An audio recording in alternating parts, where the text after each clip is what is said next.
Good afternoon, everybody. President Trump campaigned on the promise to secure our homeland and deport violent alien criminals from our communities. That is why the American people overwhelmingly reelected him back to this office, and it's why the American people defeated the Democrat Party in devastating fashion. Today, we have officially learned Democrat officials still refuse to accept the will of the American people. Maryland Democrat Senator Chris Van Hollen rushed to Dulles Airport this morning to fly to El Salvador, potentially using taxpayer dollars, to demand the release of deported, illegal, alien MS-13 terrorists. The Democrats and the media in this room have continually and wrongly labeled Kilmar Abrego Garcia as a Maryland father. There is no Maryland father. Let me reiterate. Kilmar Abrego Garcia is an illegal alien, MS-13 gang member and foreign terrorist who was deported back to his home country. And when Kilmar Abrego Garcia was originally arrested, he was wearing a sweatshirt with rolls of money covering the ears, mouth, and eyes of presidents on various currency denominations. This is a known MS-13 gang symbol of hear no evil, speak no evil, see no evil. Abrego Garcia was also arrested with two other well-known members of the vicious MS-13 gang. And two separate judges found that Abrego Garcia was a member of MS-13, and that finding has never been disputed. And just this morning, it was revealed through Maryland court documents that Abrego Garcia's wife petitioned for an order of protection against him for two instances of domestic violence in May of 2021. And here is the order right here. The court ordered that the respondent committed the following acts of abuse. Once in May of 2021, assault in any degree. And on May 4th of 2021, he punched and scratched his wife, ripped off her shirt, and grabbed and bruised her. This is from a court in Maryland. So not only are Democrats rushing to defend an illegal criminal foreign terrorist gang member, but also an apparent woman beater. To set all of that aside, the basic fact that he was illegally inside our country and had a lawful deportation order made him subject to removal back to his home country of El Salvador.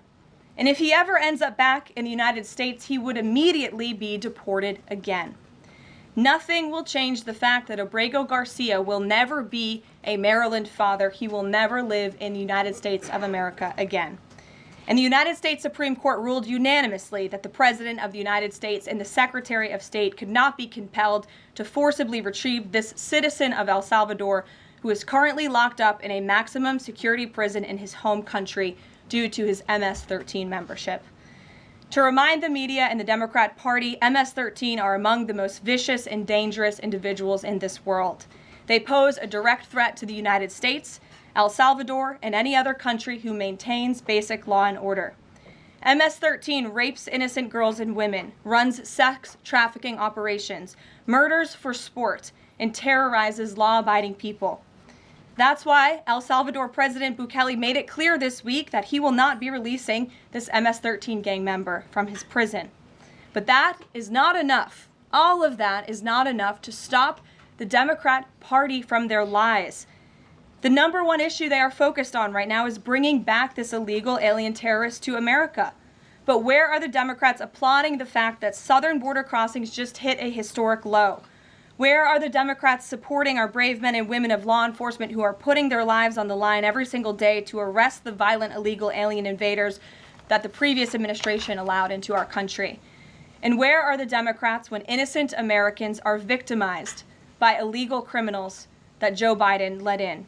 It's appalling and sad that Senator Van Hollen and the Democrats applauding his trip to El Salvador today are incapable of having any shred of common sense or empathy for their own constituents and our citizens.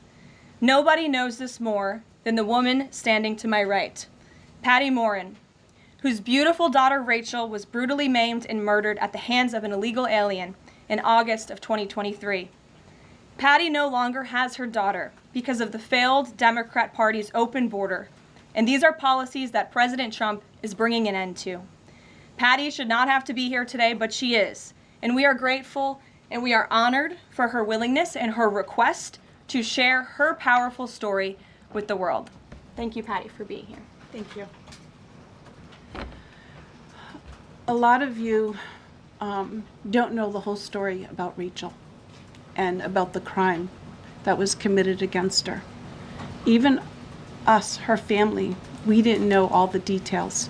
They kept most of it close to their chest, the detectives, because they didn't want to do anything to hurt the case. They wanted to keep the integrity of the case, so they kept everything close. I sat for the last 2 weeks in her trial, and we saw layer upon layer upon layer of evidence against the accused, an illegal immigrant from El Salvador. And the things that we thought, well, maybe this might have happened, we didn't know. But when we were at the trial, we got all the puzzle pieces. And I want to share some of those things with you. You know that Rachel's a 37-year-old mother. She has 5 children. We've walked the trail for the last 25 years that we've lived in Maryland. It's a safe place for our family. It's where we go to get a little bit of New England, because that's where we're from, New England. When she went on that trail that day, she was not planning on dying. She wasn't planning on walking to her death. She was planning on going to the grocery store with her girls afterwards. Victor Martinez, he waited for her. He waited for her to come closer. He saw her. He saw that there was nobody around.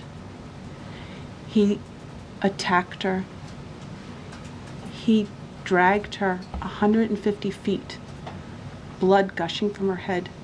It left a 150-foot trail of her blood to the culverts, where he picked her up, he threw her against the wall of the tunnel, and he raped her. But before he did that, he stopped on that trail, and rocks, still stained with her blood, he used them to hammer her head against those rocks. They say at least 20 times they could count the cuts in her head. They said that when they did the autopsy, and I've seen the pictures, there's a 6-inch square in the back of her head where the skull is shattered the way that you would crush an eggshell in pieces. 3/4 of her brain hemorrhaged. Her right and left side of her face bashed in. Her beautiful face bashed in. Her head bashed in. Broken bones, fractures. He takes and he drags her some more. He drags her through the thorn bushes. She has all the scrapes and cuts on her body. There wasn't 1 inch of her body that didn't have some kind of injury, whether it's bruising, broken bones, contusions, the scratches. She had a fractured rib, fractured nose, fractured skull. And then he takes her into the tunnel and he picks her up. He throws her against the wall. Blood is gushing from her head. Her hair is soaked in blood. And they showed us pictures of her body against the wall, outlined. The blood outlined her body. And you could see where the blood ran down around her as he was raping her. And then he threw her down and raped her some more. And then he strangled her because he didn't want her to be able to live to tell the story. They said that when they did the autopsy on her neck, that one of the things they do is they open up the neck and they look to see how far the injury is. And they went all the way down as far as an injury is possible, hemorrhaging in the muscles because of how strong and violent the grip was around her. These are the kind of people that have no compulsion. Like, to them, this is nothing. And when he was sitting in the courtroom, he actually looked like he thought he was going to be set free. There was no remorse on his face at all. This person took my daughter so violently and so gruesomely and so graphically that they sealed the pictures, because I don't want my granddaughters to see these pictures. These are the kind of criminals President Trump wants to remove from our country. These are the kind of criminals that we need to remove from our country. We are American citizens. Why should we allow people like this, violent criminals that have no conscience at all, to murder our mothers, our sisters, our daughters? I don't understand why there's even any kind of problem with this. And it's not that it's political, like the left or the right, although I understand different parties have used it in the past. But we have to look at it as we are American citizens. We need to protect our families, our borders, our children. I don't care about politics. Well, I do, but I want to preserve life. And that's the only reason why I have taken and spoken about Rachel all this time. If you're a mother here in the room, can you imagine standing there alive? You're alive, and someone comes and puts their hands into your chest and rips out your heart? That's what it feels like. It feels like a part of you is being ripped out of you. You can't even describe the pain. Just like you can't describe to your husband what it feels like to carry a baby in your womb, or to feel those first kicks, or to know just intuitively if it's a boy or a girl. It's only a thing that a mother knows. Why are we not protecting the American citizens? It's just common sense. Why are we not protecting our children? And to have a senator from Maryland who didn't even acknowledge or barely acknowledged my daughter and the brutal death that she endured, leaving her 5 children without a mother and now a grandbaby without a grandmother, so that he can use my taxpayer money to fly to El Salvador to bring back someone that's not even an American citizen. Why does that person have more right than I do, or my daughter, or my grandchildren? I don't understand this. Thank you. Thank you. Thank you. And I just want to say that as a mother and as an American citizen, the president and our entire team, and I hope people in this room are grateful for your willingness to come here and your request to share your daughter's story. And I think the country hears you loud and clear. So thank you. Does anyone have any questions for Patty or for me? No? I have a question. No? Anybody? Okay. We'll see you all later. The president will be at his dinner later this evening. Thank you.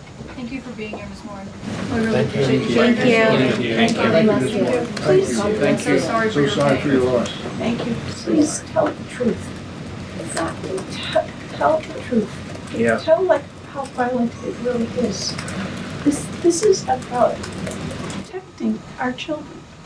It's more than just politics or votes or just anything. It's about national security, protecting Americans, protecting our children.